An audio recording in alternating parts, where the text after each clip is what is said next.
Hello everyone, आप सभी का बहुत बहुत स्वागत है इस चैनल में जिसका नाम है संजीव सर फिजिक्स।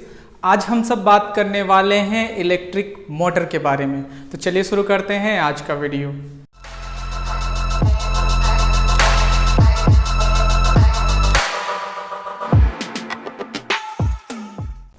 सबसे पहले हम डिफाइन करते हैं इलेक्ट्रिक मोटर को। इलेक्ट्रिक मोटर क्या है? जैसा कि यहाँ नाम दिया है इलेक्ट्रिक मोटर, तो वैसा डिवाइस जो इलेक्ट्रिक एनर्जी को मैकेनिकल एनर्जी में चेंज करे। कहने का मतलब इलेक्ट्रिक कहने से क्या मतलब होता है इसका? इलेक्ट्रिक कहने से इलेक्ट्रिक एनर्जी, और मोटर कहने से एक रिलेशन हो जाता है मोशन के साथ, है ना। मोटर मतलब मोशन। अब मोशन में कौन सा एनर्जी होगा? Kinetic energy. काइनेटिक एनर्जी या आप उसको मैकेनिकल एनर्जी कह सकते हैं, क्योंकि मैकेनिकल एनर्जी के दो पार्ट होते हैं, है ना।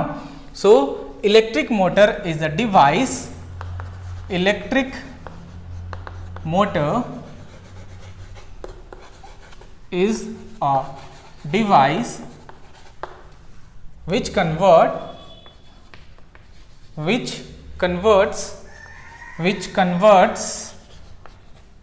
electric energy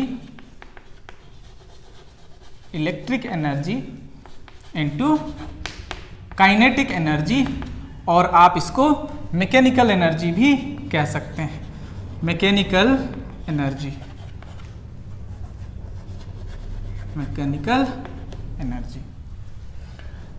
एनर्जी इसीलिए क्योंकि मैकेनिकल एनर्जी के दो पार्ट्स होते हैं।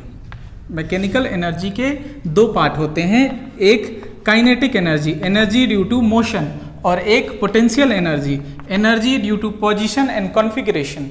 ठीक है, तो काइनेटिक एनर्जी को कोई मैकेनिकल एनर्जी बोले तो इसमें गलत नहीं है। आप काइनेटिक एनर्जी भी बोल सकते हैं या तो मैकेनिकल एनर्जी बोल सकते हैं, दोनों में से कोई एक बोल सकते हैं, या अच्छा होगा एक ब्रैकेट में आप काइनेटिक या मैकेनिकल लिख सकते हैं। So electric motor is a device which converts electric energy into kinetic energy. भूलने का इसमें प्रॉब्लम नहीं है, क्योंकि यहाँ इलेक्ट्रिक मोटर दिया हुआ है। ठीक है, EM, ऐसा डिवाइस जो इलेक्ट्रिक एनर्जी से मैकेनिकल एनर्जी में बदले, इलेक्ट्रिक एनर्जी से मैकेनिकल, EM। ठीक है ना, तो आप इसको कभी नहीं भूलेंगे। E for electric, M for mechanical और काइनेटिक। अब इलेक्ट्रिक मोटर जो होते हैं वो दो टाइप के होते हैं। अभी आपको फिगर नहीं देखना है, यहां देखना है जो लिखा जा रहा है। इलेक्ट्रिक मोटर दो होते हैं, एक हो सकते हैं AC, एक होते हैं DC। AC मोटर और DC motor, DC motor, AC motor. जो मोटर DC से चलते हैं, सेल से चलते हैं, DC से चलने वाले या फिर सेल से चलने वाले मोटर को DC मोटर कहते हैं, और AC से चलने वाले या तो हाउस होल्ड सर्किट से कनेक्शन करके चलने वाले। हाउस होल्ड में कौन सा कनेक्शन होता है? हाउस होल्ड सर्किट में कौन सा कनेक्शन होता है? AC या DC। आपको पहले बताया गया है AC का कनेक्शन होता है, क्योंकि हाउस होल्ड सर्किट जो होता है वो 220 वोल्ट 50 हर्ट्ज सप्लाई होता है। AC DC इस बार के सिलेबस में नहीं पढ़ना है आपको, CBSE ने इस सिलेबस को डिलीट किया हुआ है। फिर भी AC DC में बहुत सिंपल सा डिफरेंस है। DC वो है जिसको हम सब स्टोर कर सकते हैं, और AC को स्टोर नहीं कर सकते हैं। DC एक ही डायरेक्शन में फ्लो करता है और AC का कोई डायरेक्शन नहीं होता है। ठीक इसी तरह AC अपना 50 हर्ट्ज 60 हर्ट्ज का सप्लाई से काम करता है, और DC में कोई भी फ्रीक्वेंसी नहीं होता है। इंडिया में 50 हर्ट्ज का सप्लाई होता है, अमेरिका जैसे देशों में 60 हर्ट्ज 110 वोल्ट काम करता है। इंडिया में 50 हर्ट्ज के साथ 220 वोल्ट काम करता है। ठीक है, तो ये आपका AC और DC मोटर के बारे में जानकारी दिया गया है। यहाँ जो हम सबको पढ़ना है वो DC मोटर के बारे में पढ़ना है। बेसिकली हम सबको DC मोटर के बारे में, मतलब ऐसा मोटर जिसमें आप सेल कनेक्ट करेंगे तो आपको काइनेटिक एनर्जी मिलेगा, है ना। फैन में कौन सा मोटर लगा होगा? फैन एक कौन से मोटर का एग्जाम्पल होगा? फैन कौन सा एग्जाम्पल होगा? फैन आपका AC मोटर का एग्जाम्पल होगा, क्योंकि फैन में आप हाउस होल्ड कनेक्शन देते हैं। वहीं पर एक बच्चा जो खिलौना से खेलता है, जिस खिलौने से खेलता है, जो कार होता है उसके पास इलेक्ट्रिक कार, वो डीसी मोटर उसमें है। ठीक है, तो बहुत सारा एग्जाम्पल हो सकता है। जहां पर एसी कनेक्शन दिया जाता है वो एसी मोटर, जैसे कि फैन हो गया, मिक्सर हो गया, ग्राइंडर हो गया, इस तरह की चीज़ जो है वो एसी मोटर आते हैं। डीसी मोटर में जहां सेल लगता है वो डीसी मोटर में आ जाता है। बहुत सारा एग्जाम्पल है, हम सब इसको छोड़कर फिर आगे बढ़ते हैं। आई होप कि यहाँ तक आपको क्लियर हो गया होगा, इलेक्ट्रिक मोटर समझ में आ गया होगा और दोनों में डिफरेंस समझ में आ गया होगा। हम सबको अभी जो देखना है वो देखना है डीसी मोटर। यहां जो है इलेक्ट्रिक मोटर से जो क्वेश्चन होता है, पहला क्वेश्चन तो व्हाट इज इलेक्ट्रिक मोटर है, उसको आपको बता दिया गया। टाइप पूछता है, फिर पूछता है प्रिंसिपल ऑफ इलेक्ट्रिक मोटर। ठीक है, principle of electric motor. What is principle of electric motor, ये क्वेश्चन आपसे पूछता है। आपको सिंपल प्रिंसिपल लिख देना है। प्रिंसिपल से पहले आपको फ्लेमिंग लेफ्ट हैंड रूल के बारे में आपको फुल कॉन्सेप्ट दिया गया था, पहले उस वीडियो को आप देख सकते हैं, लिंक डिस्क्रिप्शन में दिया जा रहा है। फ्लेमिंग लेफ्ट हैंड रूल का भी यूज होता है इसमें। अब हम सब देखते हैं कि इसका प्रिंसिपल क्या है। जैसा कि आपको पता है ABCD एक क्या है, रेक्टेंगुलर करेंट कैरिंग कॉइल है या कंडक्टर है, आप इसको कह सकते हैं। तो इसको जब मैग्नेटिक फील्ड में रखा जाता है तो ये एक फोर्स एक्सपीरियंस करता है। फोर्स एक्सपीरियंस क्यों करता है? क्योंकि यहां से जैसे आप इसको करंट देंगे, करंट देने के कारण क्या होगा, ये भी एक मैग्नेट बन जाएगा। एक तो ये मैग्नेट है, दूसरा ये मैग्नेट, दो मैग्नेट आपस में क्या करते हैं, एक दूसरे पर फोर्स लगाते हैं। ठीक है ना, दो मैग्नेट आपस में एक दूसरे पर फोर्स लगाते हैं। तो इसको लिखना है when current carrying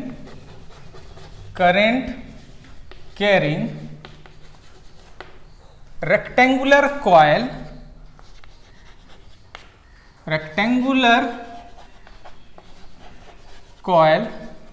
is placed in uniform magnetic field। Uniform मतलब वैसा मैग्नेटिक फील्ड जिसका डायरेक्शन और स्ट्रेंथ कांस्टेंट हो किसी गिवन पोजीशन के लिए। ठीक है, यहाँ ये तो पोजीशन फिक्स रहता है ना। फील्ड लाइन परपेंडिकुलर होते हैं इस वायर के, ये जो फील्ड लाइन है वो परपेंडिकुलर होते हैं। ठीक है, वहां भी होगा, ये आपको समझ में आ जाएगा। So when a current carrying rectangular coil is placed in uniform magnetic field, it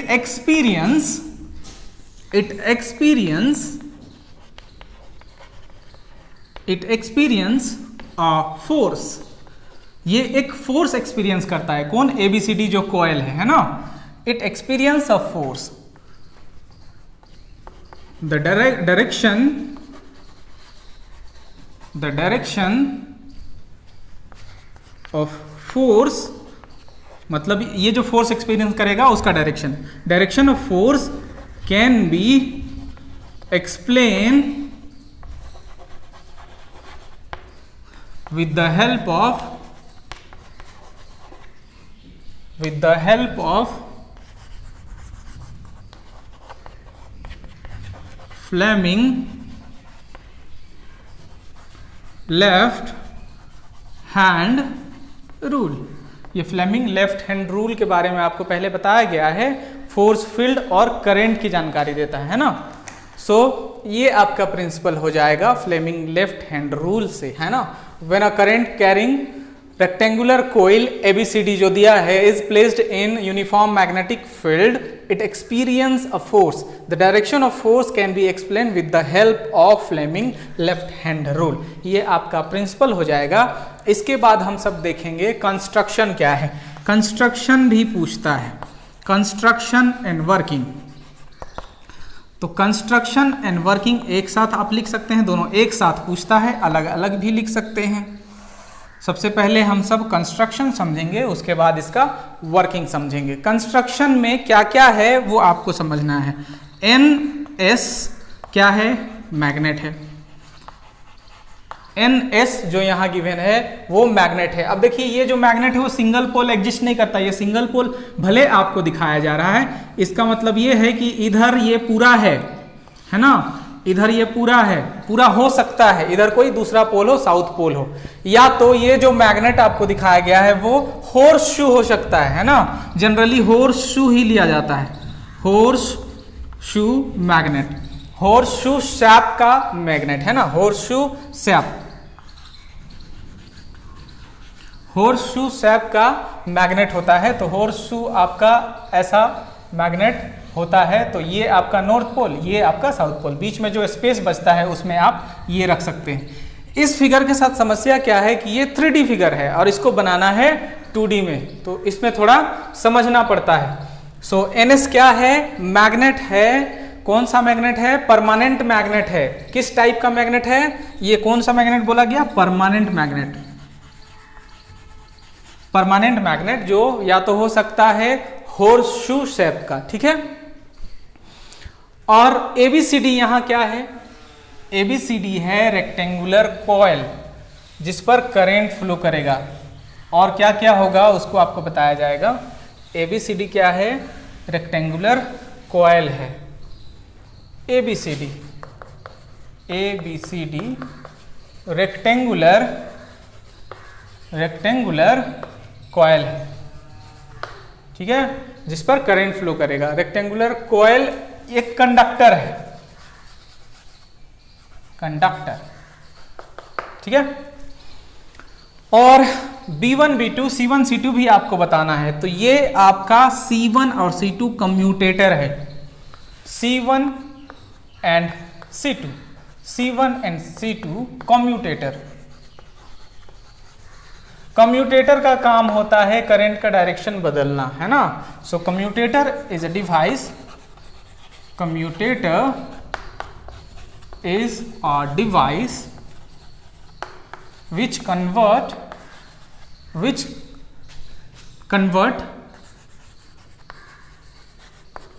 या invert, है ना, direction of current.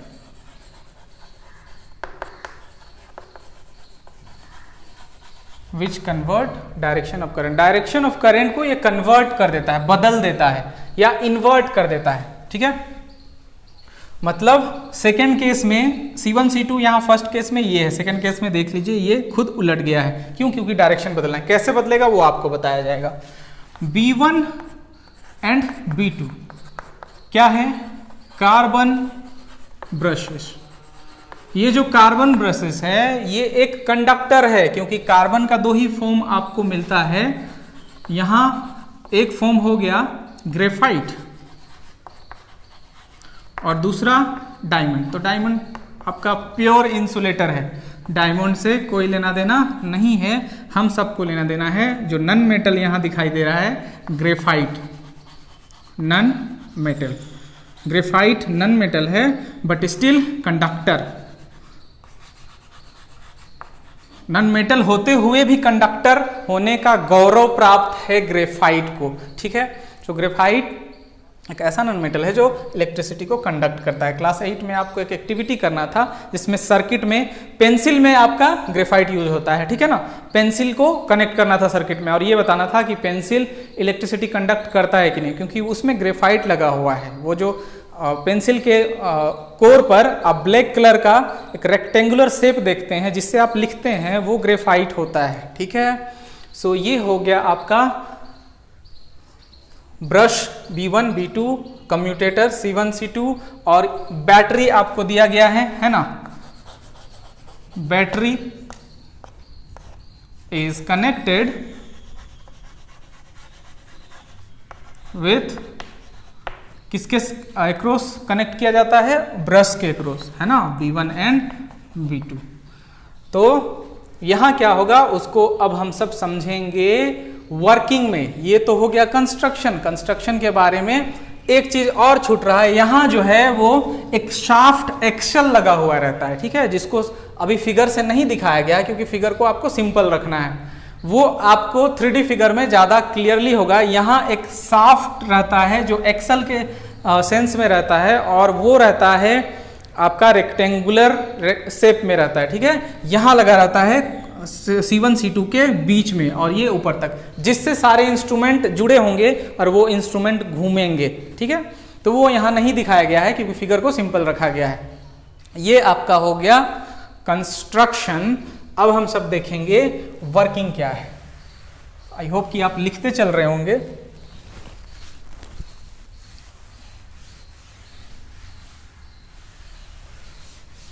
Working of motor. Construction clear हो गया। कंस्ट्रक्शन में क्या क्या दिया गया है, अब हम सब देखेंगे working.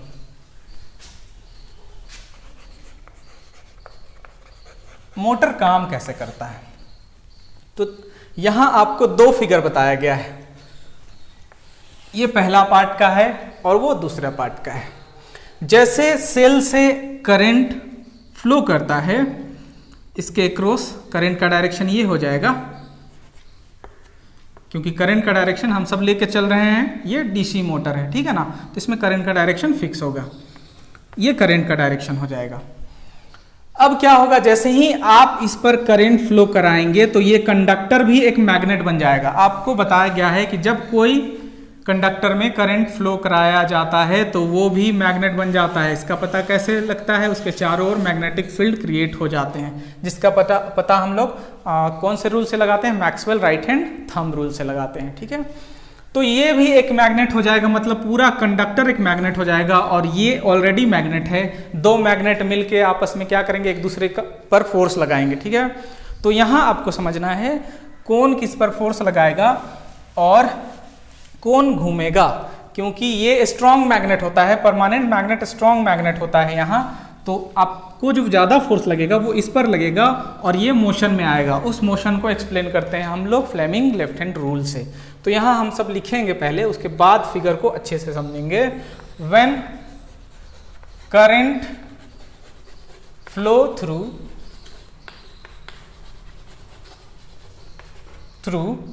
Rectangular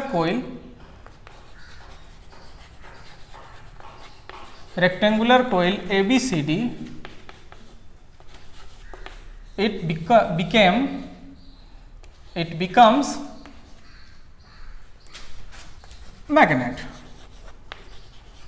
and interact with permanent magnet। Permanent magnet कौन कौन सा है, नॉर्थ साउथ जो दिया है वो परमानेंट मैग्नेट है। परमानेंट मैग्नेट के साथ इंटरेक्ट करता है। So current carrying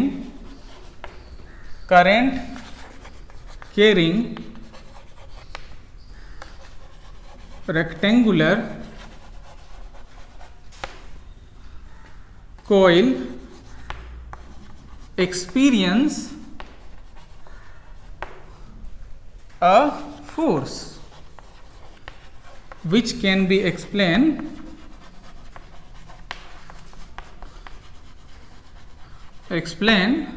with the help of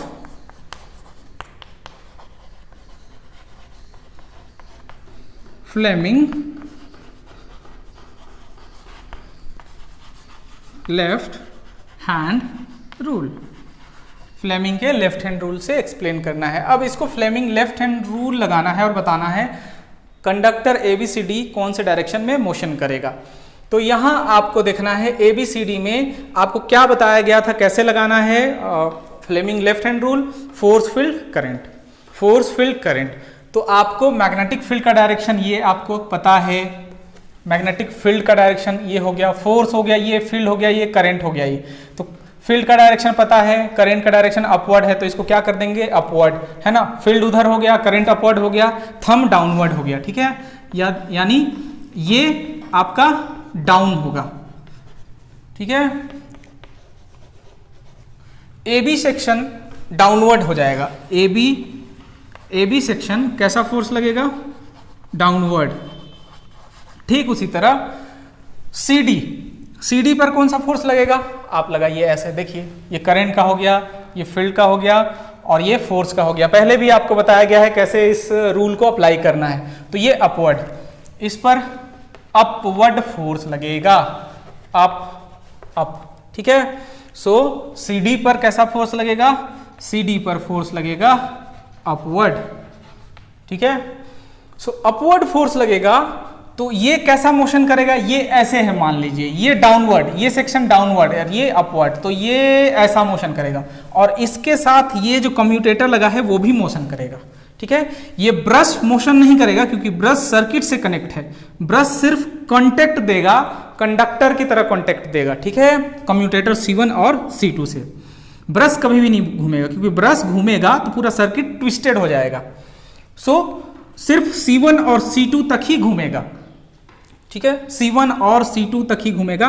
तो जैसे आपका ये जो सेक्शन है वो क्या हो जाएगा, ऐसे हो जाएगा। तो जब ऐसे हो जाएगा तो C1 और C2 सिर्फ गैप को टच करेगा, यहाँ जो गैप होगा वो यहाँ ब्रश को टच करेगा। ये C2 जो है वो B1 के पास और C1 जो है B2 के साथ। अगला फिगर में आपको इसको बताया गया है।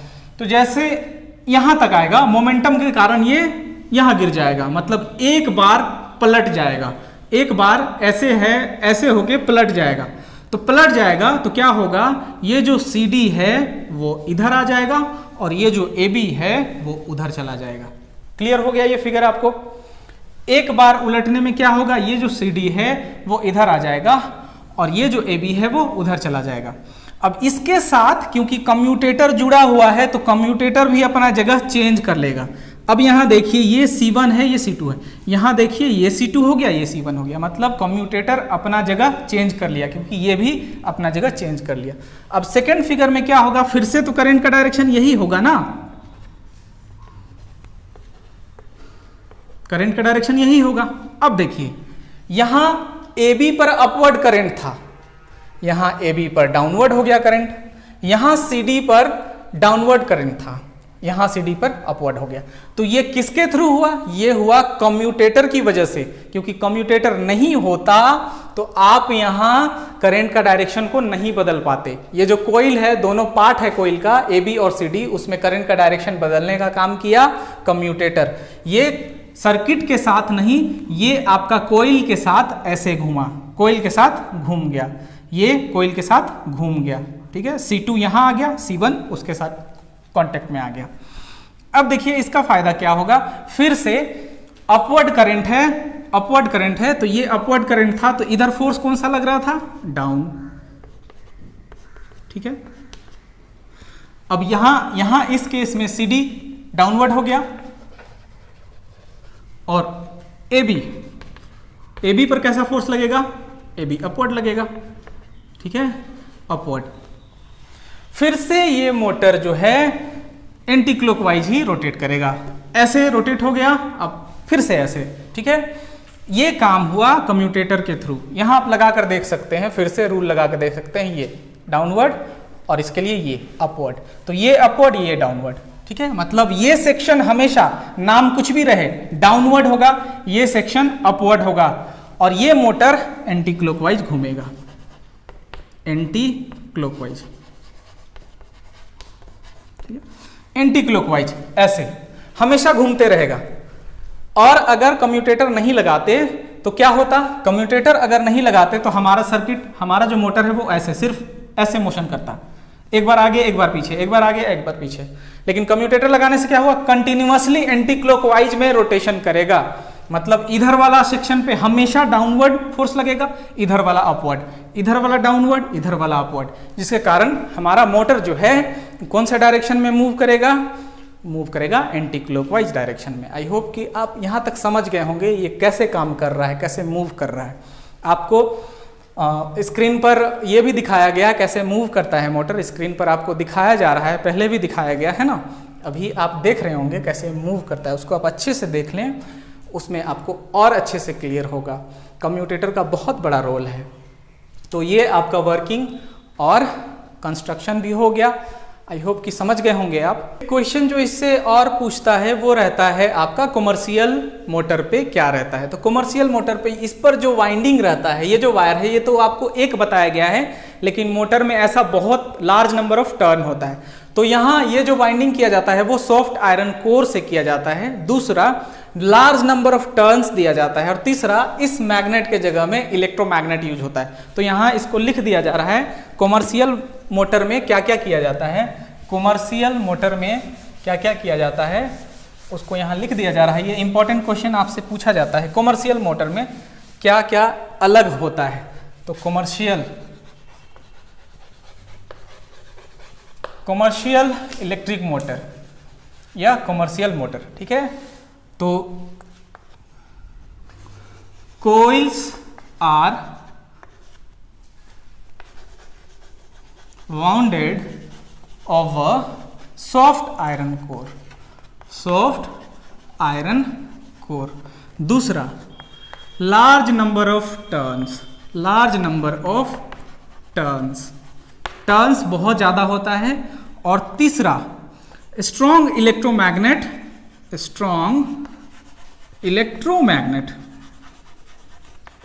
के बारे में पहले आपको कॉन्सेप्ट दिया गया है। Are used instead of permanent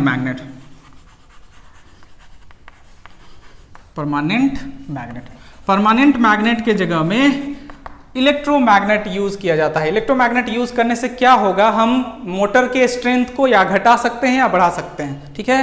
क्योंकि जो भी मोटर यहाँ होगा वो मैग्नेटिक फील्ड पर डिपेंड करेगा। मैग्नेटिक फील्ड जितना स्ट्रॉन्गर होगा उतना ज्यादा पावरफुल मोटर होगा। तो मैग्नेटिक फील्ड को हम सब किससे बदल सकते हैं? हम सब बदल सकते हैं इलेक्ट्रोमैग्नेट से। आपको पता है इलेक्ट्रोमैग्नेट से हम सब मैग्नेटिक फील्ड को बदल सकते हैं, लेकिन परमानेंट मैग्नेट में मैग्नेटिक फील्ड का स्ट्रेंथ को नहीं बदला जा सकता है। तो कॉमर्शियल मोटर में क्या यूज होता है ये जो टर्न होता है कोइल का, वो किस पर किया जाता है? सॉफ्ट आयरन कोर पे। सॉफ्ट आयरन कोर आपको बताया गया था फेराइट से बना होता है, वो पहले के वीडियो में भी बताया गया है, उसको आप देख सकते हैं। लार्ज नंबर ऑफ टर्न्स दिया जाता है, यहाँ एक टर्न से समझाया गया है, इसमें बहुत सारा टर्न होता है। और तीसरा है strong electromagnet are used instead of permanent magnet. Permanent magnet के जगह में स्ट्रॉन्ग इलेक्ट्रोमैग्नेट यूज होता है। आई होप कि ये वीडियो आपको पसंद आया होगा। आप इस वीडियो को लाइक कर सकते हैं। अगर आपको कोई भी कंफ्यूजन है तो आप कमेंट सेक्शन में कमेंट कर सकते हैं, उसका निवारण किया जाएगा। Thank you so much for watching this video.